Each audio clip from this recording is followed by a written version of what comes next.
somebody is just taking you on a seminar section, may even come when we'll be having a practical prayer section. So prepare. Don't wait until maybe this small boy will come out, or maybe some of the fathers that will be coming in will say, hey, it is time for prophet to minister. This is the time we are waiting for. It has nothing to do with who and who is ministering. It's an hidden grace that operates through hidden access. Ohun tí wọ́n sọ náà ni wípé ẹ má ṣe dúró dìgbà tó jẹ́ wípé ẹnìkan á wá jáde tàbí pé táwọn ẹ wá wò pé bóyá wòlíì ni ohun tá à ń sọ ohun tó pamọ́ ni tó sì jẹ́ wípé ọ̀rọ̀ ó lè jáde láti ibikíbi tí ó ti gbé jáde fún yín. You need a prophet. O nílò wòlíì o. Where God is leading me, that will start with this evening. Níbi tọ́lọ́run sì ti ń darí mi pé ká ti bẹ̀rẹ̀ nírọ̀lẹ́. In Jeremiah chapter 1. Òun náà ni ìwé Jeremiah. Jeremiah chapter 1. Orí ìkíní. Let's read in verse 4 and 5. Ẹ já kà ní ẹsẹ̀ ìkẹrin àti Jeremiah karùn-ún. chapter 1. Ìwé Jeremiah orí ìkíní. In verse 4 and in verse 5. Ẹsẹ̀ ìkẹrin àti karùn-ún. Then the word of the Lord came unto me, saying, before I formed thee in the belly, I knew thee. And before thou camest forth out of the womb, I sanctified thee and ordained thee a prophet unto the nations. Nígbà náà ni ọ̀rọ̀ Olúwa tọ̀ mí wá wípé kí èmi kí ó tó dá ọ ní inú èmi ti mọ̀ ọ́, kí ìwọ kí ó sì tó ti inú jáde wá ní èmi ti sọ ọ́ di mímọ́ ní mímọ́ èmi sì yà ọ́ sọ́tọ̀ láti jẹ́ wòlíì fún àwọn orílẹ̀-èdè. Here was an encounter of a young man. Èyí ó jẹ́ ìbápàdé ọ̀dọ́mọkùnrin A kan. man who was yet to identify, to recognize himself. Ọ̀dọ́mọkùnrin tó yẹ pé àti ìdámọ̀ tóun fúnra ẹ̀ ò tí ì dára ẹ̀ mọ̀. Many a time the grace you carry may not be known even by yourself. Ọ̀pọ̀lọpọ̀ ìgbà lórí ọ̀fẹ́ tó gbé dání ó lè ṣe é ṣe kó o máa mọ̀ So fúnra rẹ̀ God gan. came to this young man, young boy, young ọ̀dọ́mọkùnrin person by name Jeremiah. A pe orúkọ rẹ̀ ní Jeremiah. And God said, look up here, son, let me reveal it, something to you. Ọmọ jẹ́ kí n fi nǹkan kan hàn. Anytime a prophetic exposure is to be revealed, it comes at a time when man is not,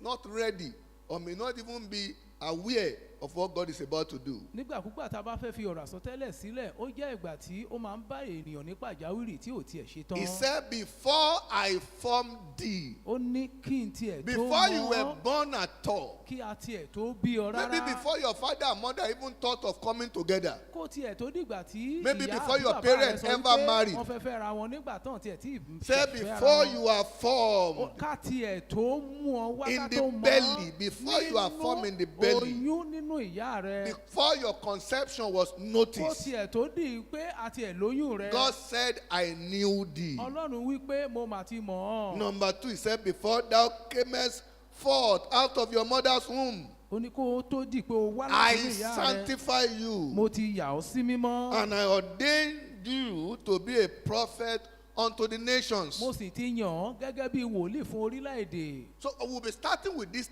3 operations, 3 processes, 3 principles before the office of a prophet can be known. Ìṣe mẹ́ta yìí náà la ó máa bẹ̀rẹ̀ pẹ̀lú rẹ̀ kó tó di wípé a lè mọ ohun tí à ń pè ní Whoever that claim to be a prophet, ẹnikẹ́ni tó bá sì sọ wípé wòlíì whoever lòun. that you know and they say is a prophet, or you call the person a prophet, Ẹnikẹ́ni tẹ́ ẹ bá mọ̀ tó ní wòlíì tàbí tẹ́ ẹ ń pè ní wòlíì. and these 3 stages of his life is not experienced, Tí ìgbé ayé rẹ̀ ò sì ní ìrírí mẹ́ta yìí, forget about it. ẹ gbàgbé irú ẹni bẹ́ẹ̀. Number 1, Àkọ́kọ́, the stage of God's knowledge. òun náà ni ìpele tí ó fi Number mọ̀ 2, nípa ọ̀rọ̀ Ọlọ́run. the stage of sanctification. Ìpele tí a ó ti yà sí mímọ́. Number 3, the stage of ordination. Òun náà ni ìpele tí a ó ti yàn án. No one can be said to be a prophet Kò sí ẹni tí a lè sọ wípé wòlíì ni. until there is a stage of divine knowledge, encounter that is called salvation. Àyàfi tí ó bá ní ìmọ̀ Ọlọ́run èyí tí a pè ní ìgbàlà. Don't be deceived. Ẹ má jẹ́ kán tàn wá o. Office of a prophet is not by training. Yàrá wòlíì kì í ṣe ibi tí a ti ń kẹ́kọ̀ọ́ rẹ̀ o. I have heard people saying, I am undergoing training. Mo ti gbọ́ ọ̀pọ̀lọpọ̀ àwọn èèyàn tó á ní pé ẹ mò ń kẹ́kọ̀ọ́. They say I will be a prophet. Wọ́n ní màá di wòlíì. So I am under a training. Èmi náà mò ń kẹ́kọ̀ọ́ wòlíì lọ́wọ́. It's a lie. Irọ́ ni o. You don't go through a training to become a prophet. O ò nílò láti ṣẹ̀ lọ kẹ́kọ̀ọ́ kan níbì kan kó tó di wòlíì Ọlọ́run. Number 1 experience that is certain Ìrírí àkọ́kọ́ tó dájú that a prophet must experience tí wòlíì gbọ́dọ̀ ní ìmọ̀ rẹ̀. is the office of salvation. òun náà ohun tí It's à the ń pè ní experience, sorry, the yàrá experience of salvation. òun ní ìrírí ìgbàlà. God said to Jeremiah, ọlọ́run wí fún Jeremiah, I knew you. mo mọ̀ ọ́, I knew you. mo mọ̀ ọ́. What can God say of you? ìwọ náà kí wá ní ọlọ́run lè sọ nípa tìrẹ. Everyone and anyone that is not known by God, gbogbo ẹnikẹ́ni tá a bá ti dámọ̀ látọ̀dọ̀ ọlọ́run whatever wá, service such a man render, ohunkóhun iṣẹ́kíṣẹ́ tó bá wù kírú ẹni bẹ́ẹ̀ ṣe, it tantamount to labor loss. a jẹ́ wípé ó kàn ṣàṣedànù lásán ni. I think I was listening, or maybe they even did a comment on that man, so-called prophet, even in this country, Nigeria, who said during the interview, how do you get to this stage and all that? He said, I just discovered from my tender age, I could predict, and anything I predict work out.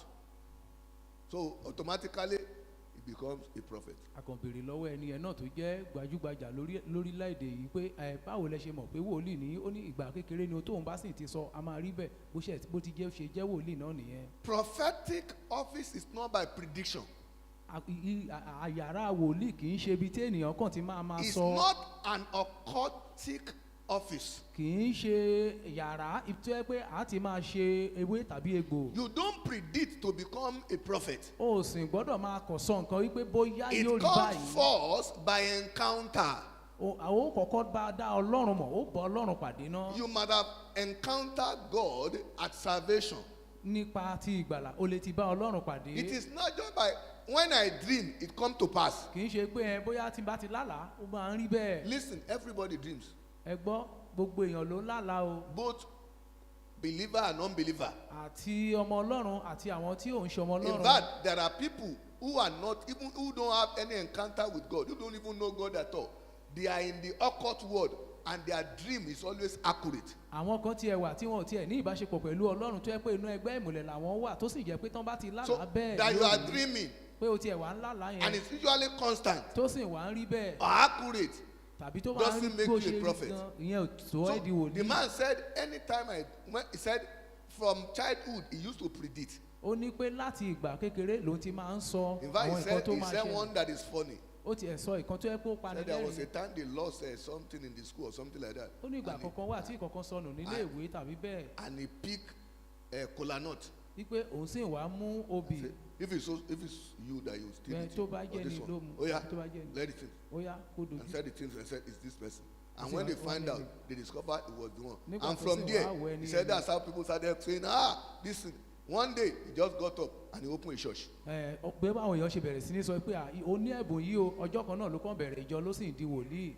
Gift is not what should drive a man into any spiritual office. It's not gift. It should not be, it has nothing to do with talent. tí ó ti ẹnikẹ́ni lọ sí inú ọ́fíìsì kan tá a ti ṣiṣẹ́ fún ọlọ́run. Until a life is met as salvation, àyàfi spiritual activities, tí ayé èèyàn spiritual bá ní operation of ìrírí such a ìgbàlà. man is equal to occultism. irú ẹni bẹ́ẹ̀ láì ní ìrírí Forget ìgbàlà about ẹgbẹ́ whether the thing ìmọ̀lẹ̀ is real or lásán not. ni.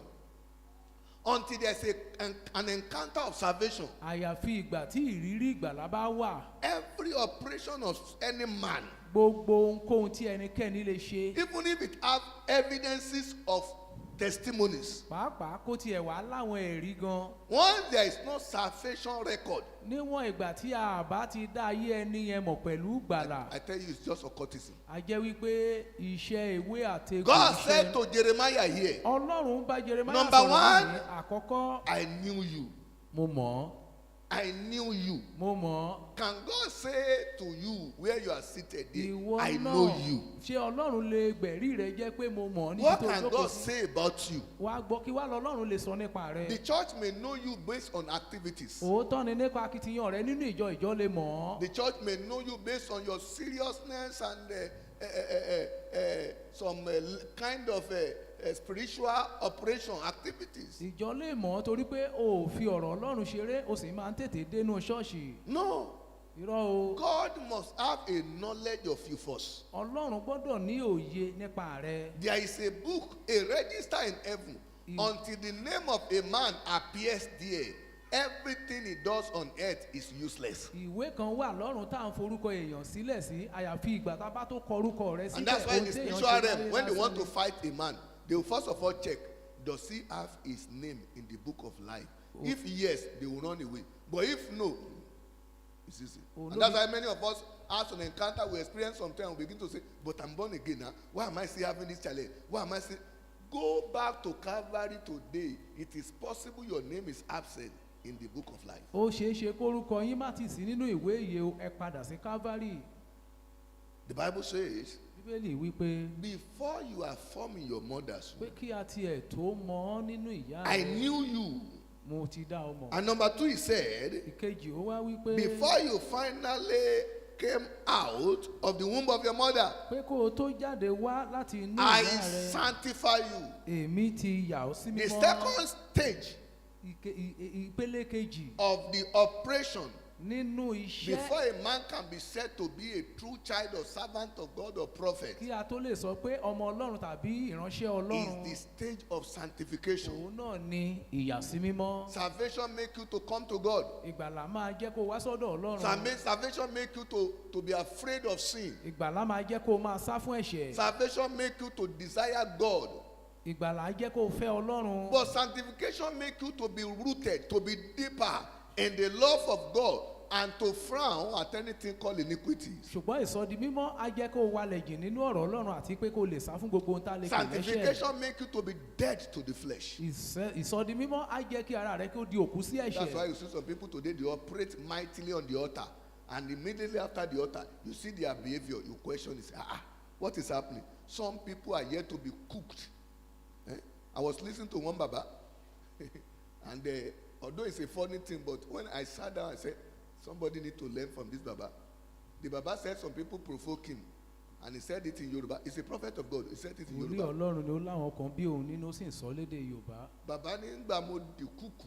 But by the time I fold up my hand, Ó ní mo ní wọ́n fi ẹ̀ṣẹ̀ fọ́ orí ẹ̀. I said I will use my hand to break your head. Baba ní mo ní Jésù ṣe mí o ṣùgbọ́n tí ì jiná. I said Jesus is working on me, but Baba yìí ṣe sọ ni o. I'm not yet I done. listen to him live. Mo Jésù gbọ́ ṣe mí o wọn. ṣùgbọ́n tí Jesus ì has jiná. actually worked on me, but I'm not Ìfi yet ẹ̀ṣẹ̀ done. fọ́ orí ẹ̀ dànù. That I will break your head with my. That's another area. Ibì kan tún nìyẹn o. That's how many of us see some ministers at times and you wonder, but I thought this person is a man of God. Check the second stage. The first stage will help you to want to desire to live for God. But the second stage will help you to have the nature of Christ in you. Ìkejì ni ó wà ràn ẹ́ lọ́wọ́ ìyẹn ìsọdi mímọ́ láti pé kó lè ní àbùdá Ọlọ́run nínú rẹ. Anyone that claims to be a prophet Ẹnikẹ́ni tó bá ní pé wòlíì and Ọlọ́run does not manifest the nature of Christ, tí ò sì fi àbùdá Ọlọ́run tí ò fi hàn, that office is questionable. a jẹ́ wípé káworú wòlíì tìrú ẹni bẹ́ẹ̀ jẹ́. That office, see it.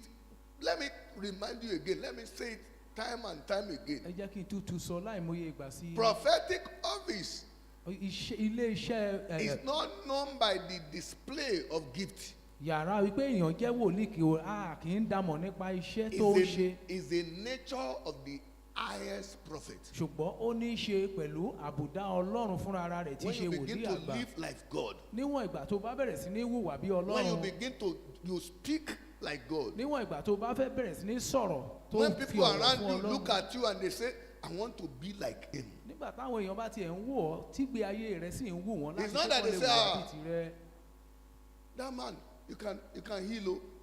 God can use him to raise the dead. Oh. But Ṣe pé ó lè ṣiṣẹ́ ìwòsàn o ṣùgbọ́n àpáàrà ni o. God said, number one, Ọlọ́run ṣe I àkọ́kọ́. knew you. Òun náà ni pé mo dá ọ mọ̀. Let me ask you that question again. Yẹ tó ń béèrè lọ́wọ́ rẹ lẹ́ẹ̀kan Can sí. God say to you where you are seated? Gbọ́ bó o ti jókòó báyìí. Where ṣé you are Ọlọ́run hearing me lè there. béèrè bó o ṣe ti ń gbọ́ Can mi? God say, I know Ṣé you? Ọlọ́run náà lè gbẹ̀rí rẹ jẹ́ pé mo He mọ̀ said to ọ́? them in Revelation, Ó sọ fún wọn nínú ìwé ìfihàn. I know thy works. Ó ní mo mọ iṣẹ́ rẹ. I know your activities. Mo sì mọ àwọn ohun tó ń I know ṣe. everything you've been Mo doing. mọ gbogbo tó ń ṣe. But you have lost your first love. Ṣùgbọ́n ìfẹ́ rẹ àkọ́kọ́ ó ti sọnù o. Let me tell you something there. Jẹ́ kí n sọ àkọ́kọ́ fún ọ níhìn. You can be known at the beginning of your journey with God, but are you still known now? A lè mọ̀ ọ́ níbẹ̀rẹ̀ ìrìn àjò rẹ pẹ̀lú Kristi ṣùgbọ́n ṣé àìmọ̀ ọ́ bẹ́ẹ̀ síbẹ̀? Truly, you have a record that you have an encounter with Jesus. Òótọ́ ni a rí i pé o darapọ̀ mọ́ But Kristi is that níbẹ̀rẹ̀. testimony is solid? Ṣùgbọ́n ṣé ò tí ì sọ ẹ̀rí inú bí? Permit me to say this is not a cause, but it's a reality. Gbà mí láyè kí n sọ èyí kì í ṣẹ́gun o ṣùgbọ́n ó jẹ́ ohun tó yẹ pé bó It ṣe would have been better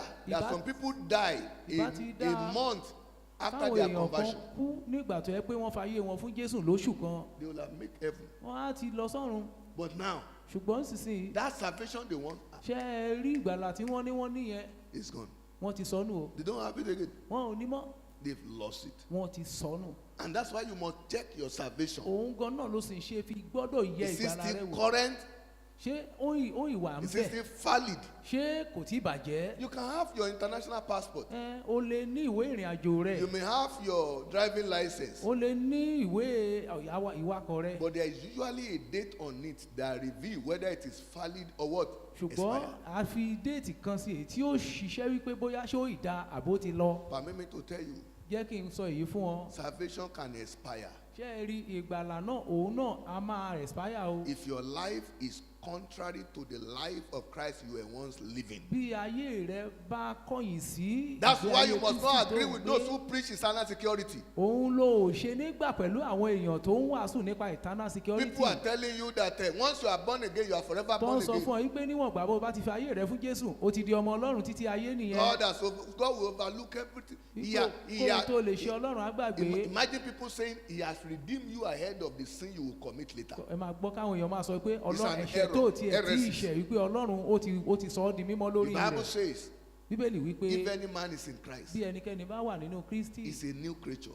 ó di ẹ̀dá titun. The Bible says, Bíbélì wípé those who are in Christ ó ní àwọn tí wọ́n wà nínú Kristi crucify the flesh wọ́n and the affection thereof. kọ ara wọn mọ́ àgbélébùú. The Bible says, Bíbélì wípé whoever that is in Christ pé ẹnikẹ́ni tó bá wà nínú doth Kristi not commit sin. wípé kì í ṣẹ̀ṣẹ̀ o. Say, he doth not commit sin. irúfẹ́ ẹni bẹ́ẹ̀ kì í So dẹ́ṣẹ̀. you don't continue in sin and say grace you are bound. o lè máa wà I don't know nínú those ẹ̀ṣẹ̀ who are síbẹ̀ kó preaching ní eternal gbọ́dọ̀ fẹ́ security, máa bọ̀ sí mí. whether they Ìsìn don't mọ́ read àwọn some tó of this wàásù scripture. fún ọ bóyá wọn ò tiẹ̀ And they are ka telling you Bíbélì. it's about eternal security. Wọ́n á You sì can máa sọ sin wípé- any sin you sin later after your pé conversion. ẹlẹ́yìn ìgbà tó bá ti Doesn't gbàgbọ́ matter. gbogbo ẹ̀ṣẹ̀ tó bá ti ṣẹ̀ Ọlọ́run ò tún kà á mọ́ nítorí pé àti ìfẹ̀yẹ̀ Jésù ń wẹ gbogbo ẹ̀ṣẹ̀ tó ṣẹ̀ láyé. God said, number one, Jésù Ọlọ́run wípé àkọ́kọ́ I knew thee. òun náà ni pé mo mọ̀ ọ́. Number two, ìkejì ẹ̀wẹ̀ I sanctify you. òun náà ni pé mo ti sọ ọ́ di Have you mímọ́. been sanctified? gbọ́ ṣó o ti gba Have you ìsọdi been mímọ́. redeemed in his blood? ṣé a ti fi ẹ̀jẹ̀ Jésù rà ọ́ Has he padà. taken out of you the Adamic nature? ṣé ó ti mú àbùdá ènìyàn yẹn ó ti mú kúrò nínú ayé rẹ. At times when you look at yourself, do you also say to yourself that,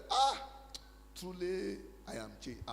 God has changed me. ìgbà mìíràn gan fúnra rẹ láì God has tọ́ra rẹ changed tó me. bá wù ọ́ ṣé o lè gbẹ̀rí You look ara at rẹ jẹ́ yourself, pé no, Ọlọ́run ti yí mi padà. God has worked on me. tí wàá wà Ọlọ́run má dẹ̀ ti ṣiṣẹ́ lórí That mi is o. when you know that you have been sanctified. ìgbà yẹn gan ló mọ̀ bóyá a ti sọ ọ́ di mímọ́. And then lastly, he said, and I ordained thee. You look at it, he never mentioned prophet. ẹ rí i pé kò The sọ̀rọ̀ first nípa one, he said, I wòlíì. knew thee, Ó ní mo not as a mọ̀ ọ́. prophet.